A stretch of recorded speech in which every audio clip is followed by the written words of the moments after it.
Un animal comme ça, comme celui-ci, voilà. Là, on voit bien que c'est pas un chat. Et imaginez qu'il s'échappe, et il se retrouve face à des enfants dans la rue.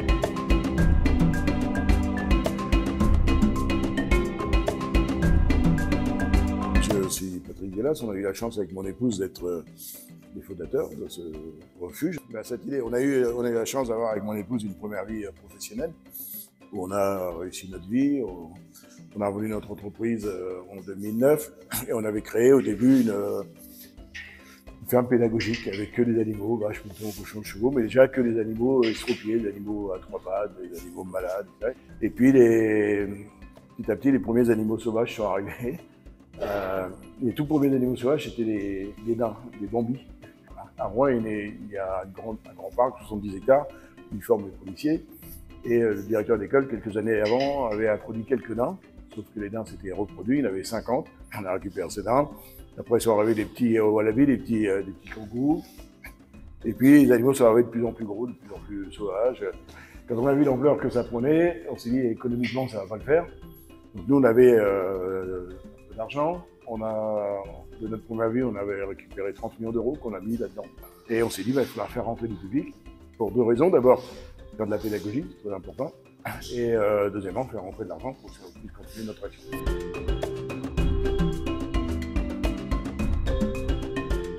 Les animaux qui sont chez nous sont, pour les 2 tiers, des animaux saisis sur du trafic, saisis sur la détention illégale. Et ensuite sont chez nous quelques animaux en retraite du monde du spectacle, au sens large, hein, que ce soit cirque et autres. Et puis sont chez nous maintenant depuis 4 ans des primates de laboratoire. La tanière, c'était juste la première fois en France que les primates avaient une vie après le laboratoire. Il y en a plein. Des cervales ou des caracals. On en reçoit toutes les semaines. On ne sait plus où les mettre. Vous voyez, le problème de ces animaux-là, c'est que les gens qui ont ça, ils ne savent pas leur donner ce qu'il faut leur donner à manger. Donc ils leur donnent des boîtes à chat, ce qui n'est pas bon. On se retrouve avec des animaux qui ont des gros problèmes de poils et plein de problèmes. Ce que font les trafiquants avec ça, c'est que ça, c'est des premières générations. Ils les prennent, ils les croisent avec des gros chats, et au bout de la 4e ou 5e génération, vous obtenez un animal qui ressemble à ça, mais qui est gentil comme un chat. Sauf que les 4 générations sont sacrifiées. Un animal comme ça, comme celui-ci, voilà. Là, on voit bien que c'est pas un chat. Et imaginez qu'il s'échappe, et il se retrouve face à des enfants dans la rue. Chaque fois qu'on va faire des opérations de sauvetage, on croit toujours qu'on a vu le pire. Mais c'est pas vrai. On voit toujours des choses. On a ramené 300 perroquets qui étaient enfermés dans une maison d'habitation. On a ramené des étalons qui étaient dans la boue, je sais pas où. On a eu l'ours Micha il y a quelque temps. Il y a un ours qui avait un montreur d'os sortait avec des asticots qui sortaient de son nez et de ses pattes. Bon, on en voit de toutes les couleurs, sans arrêt. C'est l'impression que c'est sans limite. On tape sur les cirques, etc., mais c'est juste la face visible de l'iceberg. Le gros problème des animaux sauvages, c'est chez les particuliers. Dans le trafic, chez les particuliers, c'est là qu'il est le gros. C'est pas ce qu'on voit du cirque. Dans le cirque, il y a 400 animaux sauvages en France. C'est pas la mer à boire. Mais quand je dis sauvages, c'est aussi bien des faunes locales sauvages. Les bambis, les sangliers, on ramasse pas ces renards. Le jour où vous ramassez un bébé renard, c'est le plus mauvais jour du reste de sa vie. Il est foutu, ce renard. On a le même problème tous les jours. Et là, c'est important de lancer des appels à travers ces vidéos, c'est de dire, là, ça va être le mois d'avril, mais les mamans chevreuils dans la nature vont faire leur bébé chevreuil. Et la maman chevreuil, elle pose son petit bébé là, et elle va manger 150 mètres plus loin, juste pour pas qu'on sache où est son bébé. Et c'est l'époque où les gens se promènent dans la forêt. Oh, un bébé chevreuil, il n'a pas de maman. Et je l'emmène. 9 fois sur 10, il meurt. Une fois de temps en temps, ils nous les amènent ou ils les amènent ailleurs, mais c'est trop tard, mais on arrive des fois à en sauver. Et puis une fois, par miracle, les gens arrivent à l'élever au biberon. Et puis le chevreuil s'installe chez eux. Puis quand il a 1 an, le chevreuil, il retrouve une instinct sauvage. Pour peu que ce soit un mâle avec des bois, etc., c'est lui le patron de la maison. Et ces gens-là seront en panique après. Ils nous appellent. Alors quand on reçoit cet animal-là, il est pas malade. On doit juste lui expliquer que on dort pas dans le lit, on mange pas à table, on va manger du foin, on va manger des choses comme ça. Et tous ces animaux qui ont été élevés comme ça par les humains, quand on les remet, on ne peut plus les relâcher au bout d'un an, c'est trop tard. Quand on les met dans des parcs, il y a plein de problèmes parce qu'ils mangent des herbes qu'ils ne doivent pas manger, parce qu'ils savent pas, parce qu'ils n'ont pas eu les codes donnés par leurs parents. Et puis, vous avez les gens qui se retrouvent avec lui, par exemple, c'est lui, oui, c'est lui. Klops, il vient de chez un particulier qui avait plein d'animaux, voilà. Et quand vous n'avez pas le droit de détenir un animal comme ça, vous pouvez même pas l'emmener chez le vétérinaire qui est malade. Enfin, on l'emmène pas, c'est le vétérinaire qui vient, parce que de toute façon, personne ne va le soigner, il est illégal, votre animal.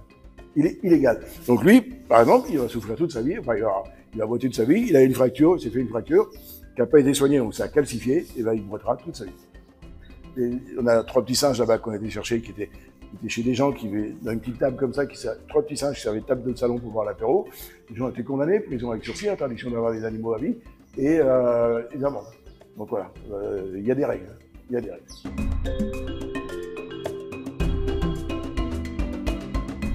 Il y a quelques années, et encore jusqu'à un an ou deux, dans tous les zoos, il fallait avoir des tigres blancs.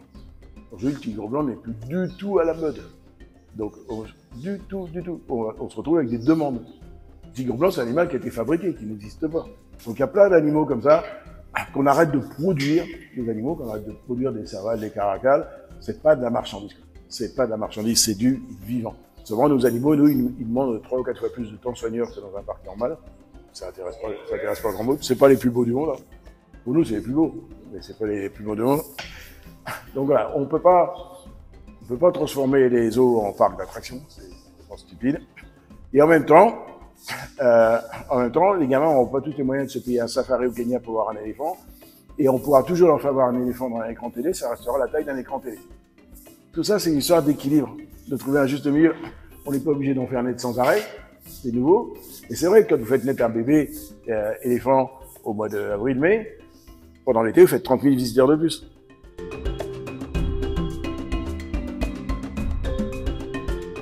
On devait ouvrir au public au mois de mars 2020. Et au mois de mars 2020, ça n'a échappé à personne, c'était le Covid. Le Covid nous a coûté au total 7 millions d'euros de manque à gagner. 7 millions d'euros. On a, avec mon épouse, mis nos dernières billes dans la bataille. Mais il restait un trou de 2,5 millions à boucher. C'est pour ça qu'on a lancé un appel sur les réseaux sociaux le 18 février. Alors quand on a posté cette vidéo, le 18 février, il était 18h, 18h30. On ne savait pas du tout ce que... C'est un peu l'appel de la dernière chance. On ne savait pas ce que ça allait donner. Puis elle a décollé. Et puis dans le même temps, on s'est réveillé, on ne croyait pas.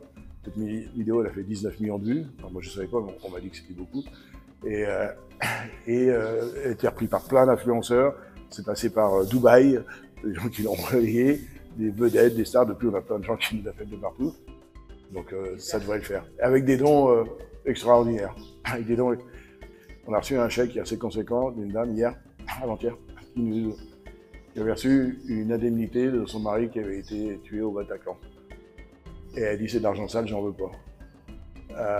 Elle nous a renvoyé son chèque. J'ai vu un jour un petit môme traverser toute la Tania, venir m'amener son billet de 5 € qu'il avait donné à la petite souris. Et je lui dis deux choses. Je lui dis attends, d'abord la petite souris a été généreuse, 5 €. Et la deuxième chose, on va rester en contact, mon garçon, parce que tu en as d'autres dedans.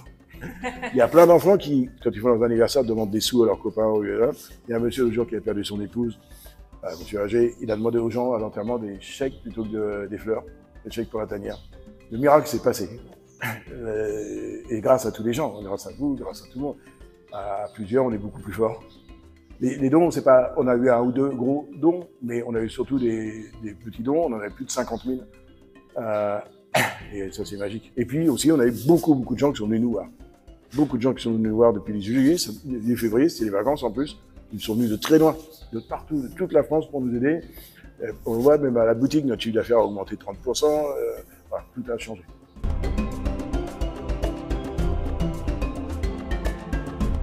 L'avenir, le matin, quand on se lève, on ne le connaît pas. Le téléphone va sonner dans la journée, on ne sait pas ce qui va se passer. On reçoit plusieurs appels par jour. Heureusement, dans 90% des cas, il n'y a pas besoin de nous.